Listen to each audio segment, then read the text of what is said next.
नमस्कार मित्रों। आज हम एक बहुत ही अहम विषय पर चर्चा करेंगे जिसको लेकर अक्सर असमंजस की स्थिति बनी रहती है। अक्सर यह सवाल आता है कि आखिर शब्द में कहाँ बिंदु लगेगा और कहाँ पर चंद्र बिंदु। आमतौर पर जिसे हम बिंदु और चंद्र बिंदु कहते हैं उसे व्याकरण की भाषा में अनुस्वार और अनुनासिक कहा जाता है। तो आज हम कुछ आसान उदाहरणों और व्याख्याओं से यह समझने की कोशिश करेंगे कि कहाँ अनुस्वार या बिंदु का प्रयोग होता है और कहाँ अनुनासिक यानी चंद्र बिंदु का। तो बने रहिए मेरे साथ और जल्दी से शुरू करते हैं आज का वीडियो। तो आइए पहले जानते हैं बिंदु या अनुस्वार के बारे में। अनुस्वार का शाब्दिक अर्थ है अनु जमा स्वर, अर्थात स्वर के बाद आने वाला। असल में यह स्वर के बाद आने वाला व्यंजन है। अनुस्वार या बिंदु को हिंदी वर्णमाला में पंचम वर्ण कहा जाता है क्योंकि अनुस्वार का प्रयोग पंचम वर्ण के स्थान पर किया जाता है। हिंदी में अंग, या, ण, न, म ये सभी पंचम वर्ण हैं जिसे हम पंचमाक्षर या पांचवा अक्षर भी कहते हैं। आइए इसे विस्तार से जानते हैं। हिंदी वर्णमाला को 5 वर्गों में विभाजित किया गया है जो यहां समझाया गया है। ये हैं का वर्ग, चा वर्ग, टा वर्ग, ता वर्ग और पा वर्ग। इन वर्गों के 5वें वर्ण को पंचमाक्षर कहा जाता है। हर वर्ग के 5वें वर्ण को यहां लाल से इंगित किया गया है। तो ये कौन कौन से हैं? अंग, या, ण, न और म। याद रहे या, र, ल, व, श, स, ह किसी भी वर्ग में नहीं आते। इस चार्ट को याद रखिए। अगर आप इसे याद रखेंगे तो अनुस्वार वाले शब्दों को समझना बहुत आसान हो जाएगा। अनुस्वार को समझने के लिए और उसे आपके लिए आसान बनाने के लिए मैंने 4 नियमों में विभाजित किया है। यह है पहला नियम जो कहता है अनुस्वार के चिन्ह के प्रयोग के बाद में आने वाला वर्ण जिस वर्ग से संबंधित होता है उसी वर्ग के पंचम वर्ण के लिए वह बिंदु उपयुक्त होती है। इस बिंदु का प्रयोग पंचम वर्णों के स्थान पर किया जाता है।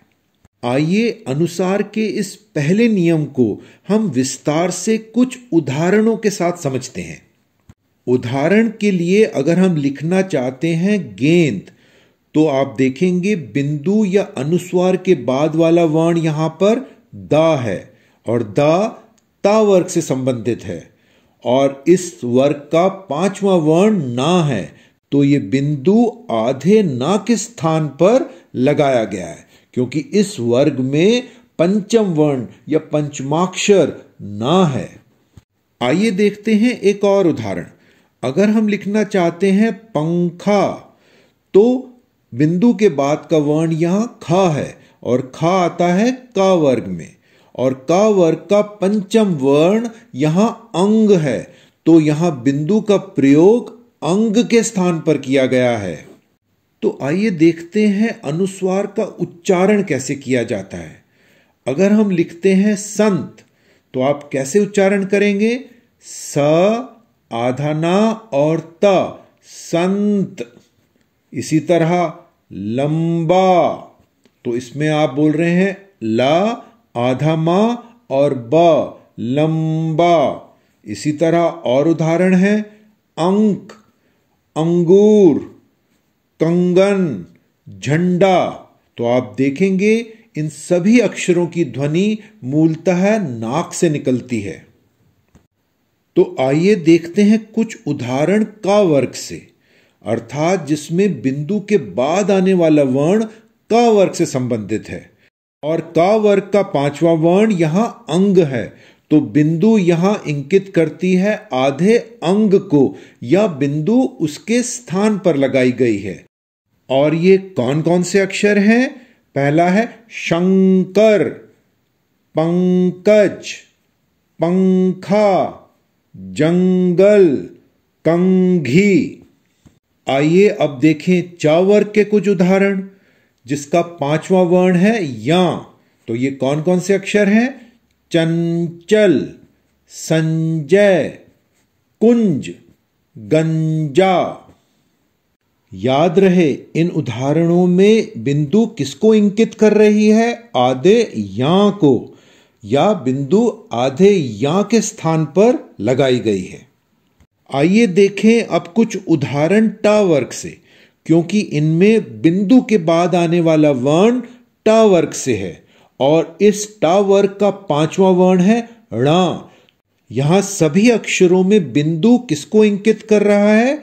आधे णा को, क्योंकि इस टा वर्ग का पांचवा वर्ण णा है। तो उदाहरण के तौर पर टा वर्ग के कौन कौन से शब्द हैं? घंटी, कंठ, कुंठा, ठंड, खंड, डंडा, झंडा, अंडा। अब ता वर्ग के कुछ उदाहरण जिसका पंचम वर्ण ना है और यहां पर बिंदु ना को इंगित करती है, जैसे संत, दंत, मंदा, धंधा। और अब कुछ उदाहरण पा वर्ग से जिसका पंचम वर्ण मा है, जैसे भूकंप, लंबा, संभव। इन सभी शब्दों में बिंदु किसको इंगित कर रही है? आधे मा को। अब समझते हैं अनुस्वार के दूसरे नियम को, जो कहता है यदि पंचमाक्षर या पांचवा अक्षर के बाद किसी अन्य वर्ग का कोई वर्ण आए तो पंचमाक्षर बिंदु या अनुस्वार के रूप में परिवर्तित नहीं हो सकता। जैसे अन्य या किसी भी वर्ग से संबंधित नहीं है तो आप इसे बिंदु में परिवर्तित नहीं कर सकते। दूसरा उदाहरण है उन्मुख। ना और मा दो अलग अलग वर्गों से संबंधित हैं, तो इसमें भी हम बिंदु नहीं लगा सकते। इसी तरह जन्म, चिन्मय, वांग्मय, तन्मय। अनुस्वार का तीसरा नियम क्या है? आइए समझते हैं। पंचम वर्ण यदि द्वितीय रूप में यानी दोबारा आए तो पंचम वर्ण अनुस्वार में परिवर्तित नहीं हो सकता। जैसे प्रसन्न, यहां ना दो बार आ रहा है तो हम इसे बिंदु में परिवर्तित नहीं कर सकते। इसी तरह अन्न, सम्मेलन, सम्मान, चम्मच, उन्नति। इस तरह के सभी शब्दों में हम बिंदु या अनुस्वार का प्रयोग नहीं कर सकते। आइए अब समझते हैं अनुस्वार या बिंदु के चौथे नियम को, जो कहता है य, र, ल, व, श, स, ह व्यंजनों से पहले आने वाले अनुस्वार में बिंदु का ही प्रयोग किया जाता है, क्योंकि यह व्यंजन किसी भी वर्ग से सम्मिलित नहीं है। उदाहरण के तौर पर संयम, यहां अनुस्वार के बाद या अक्षर है जो किसी वर्ग से संबंधित नहीं है, इसलिए यहां बिंदु ही लगेगा। इसी तरह संशय, वंश। याद रहे, अनुस्वार या बिंदु सभी मात्रा वाले शब्दों में इस्तेमाल किया जा सकता है। यहां कुछ उदाहरण दिए हैं, जैसे कंठ, चिंतित, नींद, कुंठा, चुंगी, मैं, मैंने, गोंद। अब आते हैं चंद्र बिंदु या अनुनासिक पर। अनुनासिक एक स्वर है। जब स्वरों के उच्चारण में मुंह से अधिक और नाक से बहुत कम सांस निकलती है तो वहां अनुनासिक चंद्र बिंदु का प्रयोग होता है। जैसे मां, आंख, मांग, दाव, डांट, दांत आदि। चंद्र बिंदु का प्रयोग केवल उन्हीं शब्दों में किया जाता है जिनकी मात्राएं शिरोरेखा या शीर्ष रेखा, जो ऊपर वाली लाइन है, उसके नीचे ही हो। कौन कौन सी मात्राएं हैं ये? अ, आ, उ। बस इन्हीं के साथ चंद्र बिंदु का प्रयोग होता है। और तद्भव शब्दों के साथ चंद्र बिंदु लगता है, जो संस्कृत से कुछ परिवर्तन के साथ हिंदी शब्दावली में आए हैं। जैसे ग्राम को हम हिंदी में लिखते हैं गांव, इसी तरह मुख को लिखते हैं मुंह, और उदाहरण है अंगूठा, दांत, चांद, आंत। अब देखते हैं कुछ उदाहरण जिसमें चंद्र बिंदु के स्थान पर बिंदु का प्रयोग स्वीकार्य है, बल्कि ऐसा ही होता है।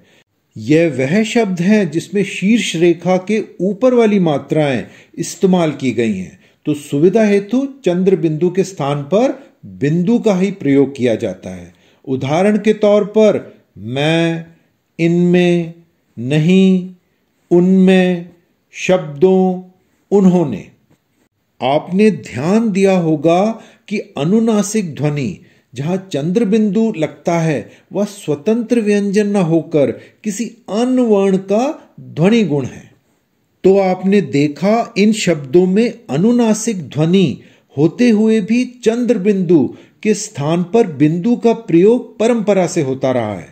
यदि आप इन शब्दों में चंद्र बिंदु की ध्वनि पहचान लेंगे तो अन्य शब्दों में भी चंद्र बिंदु के प्रयोग समझना सरल हो जाएगा। याद रहे, अनुनासिक की जगह अनुस्वार का प्रयोग या इसका उल्टा अनुस्वार की जगह अनुनासिक का प्रयोग शब्द के अर्थ को बिल्कुल बदल सकता है। आइए इसे समझते हैं कुछ उदाहरणों के साथ।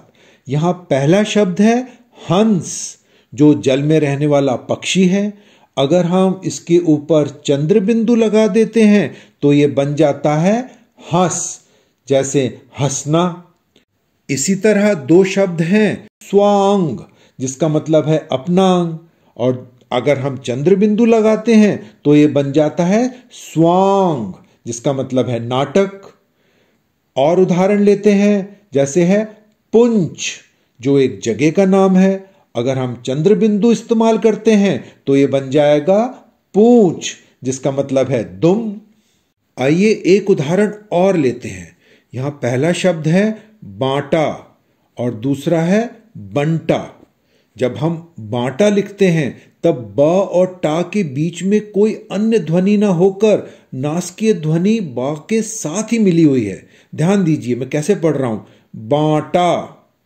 और जब मैं पढ़ता हूं बंटा, इसमें ब और टा के बीच में णा अर्ध ध्वनि उपस्थित है, बंटा। इसी तरह अनुस्वार या बिंदु का प्रयोग न करने पर शब्द का अर्थ बिल्कुल बदल जाता है। उदाहरण के तौर पर आप लिखना चाहते हैं चिंता, मगर अगर आपने बिंदु नहीं लगाई तो यह बन जाएगा चिता। इसी तरह आप लिखना चाहते हैं गोंद, और मगर बिंदु ना लगने पर यह बन जाएगा गोद। इसी तरह गंदा या गदा। तो आइए मित्रों संक्षिप्त में जान लें अनुस्वार और अनुनासिक के बीच का अंतर जो अभी तक हमने पढ़ा। अनुस्वार व्यंजन है, अनुनासिक स्वर है। अनुस्वार को पंचम अक्षर वाले वर्ण से बदला जा सकता है और अनुनासिक को परिवर्तित नहीं किया जा सकता। अनुस्वार बिंदु के रूप में लगता है और अनुनासिक चंद्र बिंदु के रूप में। अनुस्वार के उच्चारण में ध्वनि मूलतः नाक से निकलती है और अनुनासिक में मुंह से अधिक और नाक से बहुत कम सांस निकलती है। अनुस्वार हर तरह की मात्राओं वाले शब्दों पर लगाया जा सकता है, मगर अनुनासिक या चंद्र बिंदु केवल उन्हीं शब्दों में लगाया जाता है जिनकी मात्राएं शीर्ष रेखा के नीचे हों। अनुस्वार के कुछ उदाहरण जैसे चंचल, भूकंप, संत, झंडा, घंटी, और अनुनासिक के कुछ उदाहरण धुआं, कुआं, कथाएं, कविताएं, कुंवर, कमल। मुझे आशा है मित्रों कि आपको अनुस्वार और अनुनासिक के बीच का अंतर समझ आ गया होगा और बिंदु और चंद्र बिंदु किन शब्दों में लगेगी कि सभी सवालों के उत्तर मिल गए होंगे और सभी शंकाएं दूर हो गई होंगी। तो अच्छा मित्रों, फिर आऊंगा एक और वीडियो के साथ। तब तक के लिए नमस्कार।